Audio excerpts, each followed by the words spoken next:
Bonjour à tous. Donc aujourd'hui, je vais vous parler donc du procédé narratif qu'utilise Cisia dans, dans son œuvre Oh. Le procédé narratif est le suivant. Donc, en tout cas, pour pouvoir faire en sorte que le sujet nous captive, en tout cas, captive les gens et nous tienne en haleine. Il utilise donc l'immédiateté, le descriptif et l'analytique, pour être exact. Le descriptif et l'analytique. Pour faire simple, quand vous rencontrez quelqu'un, il y a un descriptif, vous voyez un visage, homme, femme et ce qui s'ensuit. À la suite de ça, vous êtes rentré dans l'analytique. Pour peu que vous soyez en mesure d'y rentrer, vous rentrez dans l'analytique. La grande force de Stysia était la suivante, c'est que euh, son ouvrage est fréquemment dans le descriptif, mais la grande force de Ziké, c'est qu'il arrive à vous détailler l'histoire avec une, comment dire, avec une très très grande acuité. Pour reprendre l'adage, ne peut enfin, ne s'explique correctement que ce qui ne se formule correctement que ce qui a été bien, bien fait. Dans le cas de en tout cas, je résume la chose entre guillemets. Bon, c'est pas l'expression type, mais sachez que la grande force de Ziké, c'est que vraiment le procédé narratif est extrêmement intéressant, de par le fait que toutes les descriptions sont qualitatives. C'est vraiment une description extrêmement pointue, mais il n'en reste pas simplement à l'aspect descriptif. De description, il passe à la suite à l'analyse extrêmement rapidement.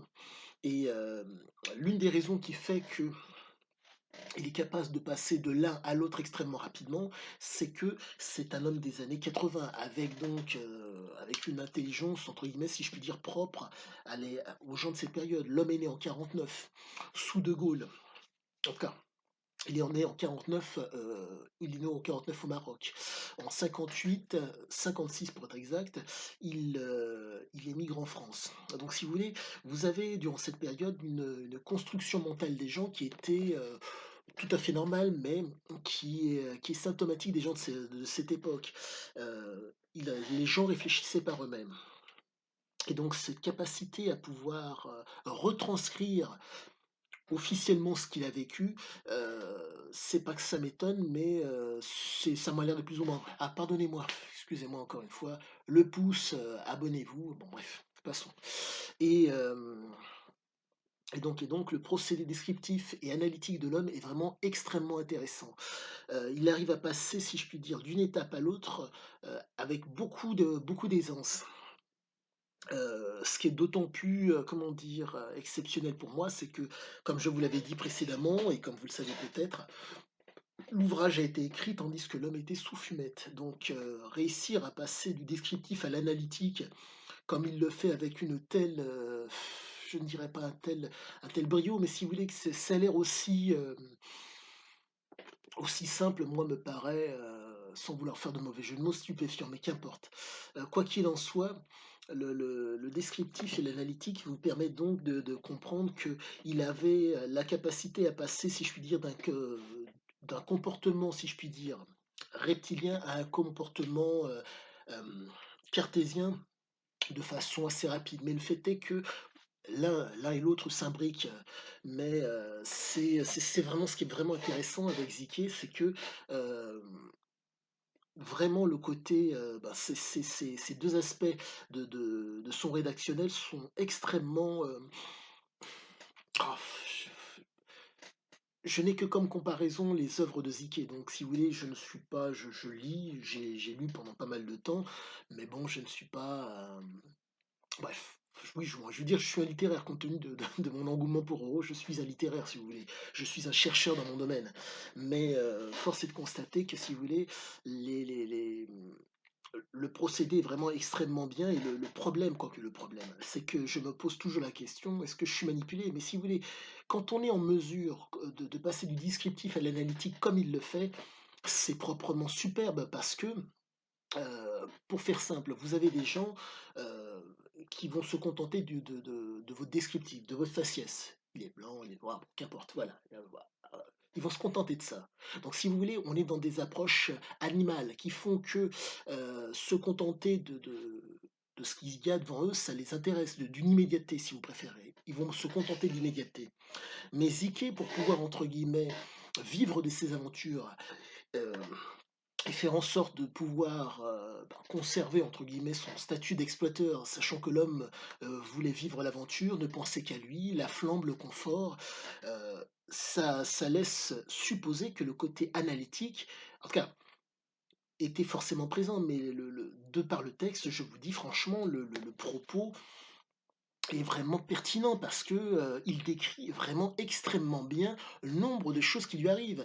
Il y a eu un passage, et je mets un bémol parce que bon, je vais faire une digression, c'est parmi les premières pages, où il prend, bon, zut, je vous spoiler le bouquin, mais qu'importe, où il prend une Bible et il roule un joint avec un papier de la Bible. J'ai discuté avec quelqu'un, je ne me formalise pas parce que je n'ai pas fait le test moi-même et je n'ai pas envie de le faire, qui a pris justement une Bible et qui a essayé de rouler un joint avec. Le mec m'a expliqué que ça ne se qu'il n'y arrivait pas. La question est de savoir à quelle période l'homme l'a fait. Est-ce qu'il l'a fait avec du papier des années 80 ou du papier actuel? Ça a l'air d'être anodin, mais le diable se cache dans les détails. Et malgré mes nombreuses relectures, je vous dirais que là, tout a l'air de se tenir. Pour résumer la chose, lorsque vous rencontrez quelqu'un, vous voyez la personne, il y a un descriptif.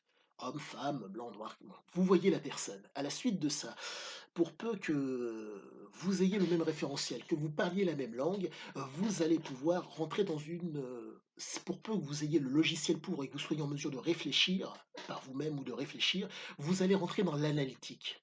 Donc, descriptif et analytique, donc réflexion. Et pour pouvoir mener à son terme une aventure, quelle qu'elle soit, il vous faut une réflexion. Donc là, comme je vous l'avais dit précédemment, l'homme réfléchissait en termes de lieu, de temps, de rentabilité et de profit. Et force est de constater que tout a l'air de se tenir. Le procédé narratif, en tout cas la façon dont il narre son aventure, démontre que tout a l'air de se tenir. Compte tenu du fait que vous êtes face à un homme qui apprécie le confort, la flambe, qui ne fait aucune concession à la médiocrité, que lui, l'argent n'a d'utilité que lorsqu'il est utilisé, qui ne pense qu'à lui, qu'il est un drogué, un joueur, euh, la façon dont c'est écrit démontre que ça a l'air d'être vrai. C'est vrai. Parce que j'en reviens, le diable se cache dans les détails. Je vous parlais précédemment donc de la fameuse Bible, qu'un type a tenté de faire la même chose, il n'y est pas arrivé. C'est vraiment la petite chose qui fait que. Et sincèrement, je suis toujours, je suis toujours, je ne me formalise toujours pas, je suis toujours sur le bouquin, avec beaucoup de difficultés ces jours-ci parce que j'ai un petit peu de mal. Vous me direz, après 33, là j'en suis à la 33e relecture. Il était normal que ça s'émousse un peu, mais qu'importe. Là vraiment je suis vraiment heureux parce que, heu, tout a l'air de se tenir et je pense que vraiment il va y avoir quelque chose de beau qui va sortir, en tout cas de ma compréhension, de mon explication de texte et je pense qu'elle va vous plaire d'autant plus. Donc, comme je vous le disais, donc le côté donc, descriptif et le côté analytique est très, très présent chez Ziké et cela démontre pour moi que le propos, en tout cas le livre a l'air de se tenir. Mais la question est de savoir, est-ce que Ziké décrit ce qu'il a vécu ou décrit le nombre d'expériences que d'autres gens lui ont données pour pouvoir, en faire oraux? Heu, Dans l'absolu, compte tenu des informations que je suis en train de glaner, je vous dirais que c'est Ziké qui les a vécues. La raison, elle est simple, quand vous êtes, un drogué, vous êtes dans la surcompensation. Donc en un mot, vous êtes en mesure vous êtes dans le supraphysiologique. Vous pouvez nettement plus que la moyenne. Là où, entre guillemets, vous allez vous arrêter parce que la gêne, la morale, ou physiquement, vous n'êtes plus en mesure de suivre, la drogue peut vous permettre donc de dépasser, voire même de, comment dire, va vous permettre d'être dans des états de conscience modifiés, voire de vous surpasser physiologiquement. Qu'est-ce que j'entends par dépassement physiologique? Déjà d'une, vous allez pouvoir être d'autant plus endurant selon les drogues que vous allez prendre et psychologiquement aussi, vous allez aussi avoir un état de conscience modifié qui fait que, la méchanceté pourrait être est susceptible d'être accentuée, la volonté aussi peut être accentuée dans la méchanceté peut être accentuée. Nombre de choses peuvent être accentuées grâce à ces produits. Ce n'est pas négligeable. Je vous donnerai comme exemple, ça vaut ce que ça vaut, j'avais un ami d'enfance, monsieur Secondat de Montesquieu, il se reconnaîtra. L'homme m'avait parlé donc bon, il avait vu un type, dans un état d'ébriété très avancé, le mec s'est mis à déféquer devant tout le monde. Il a baissé son pantalon, il a déféqué devant tout le monde. C'est juste pour vous dire que ça, c'est un état de conscience modifié. Je ne pense pas, à moins de me tromper, que le type, s'il était dans un état de conscience normale, il aurait fait ça devant tout le monde. Mais comme il était, alcoolisé déjà d'une, alcoolique de 2, ça a été d'autant plus facile pour lui de faire ces choses-là. Donc, j'en reviens à ce que je vous disais, le procédé narratif a l'air de se tenir parce que, heu, c'est un livre, pour reprendre comment dire? La quatrième de couverture qu'avait entre autres écrit monsieur Pivot, c'est un livre fou. Mais, c'est pas possible autrement. Je dirais que c'est, oh là là, c'est terrible. Je suis à la 33e relecture de l'ouvrage, je ne me formalise pas. J'essaie de me contenter des faits relatés dans l'ouvrage et j'essaye avec mes moyens de corroborer les faits pour voir, là où il, entre guillemets, pourrait m'induire en erreur et jusqu'à preuve du contraire, mis à part l'épisode que je vous ai décrit avec le comment ça s'appelle? Avec la Bible et la Mangarosa, c'est le seul épisode que je vois où il a pu peut-être, ou a peut-être pu m'induire en erreur. Mais quoi qu'il en soit, là, je suis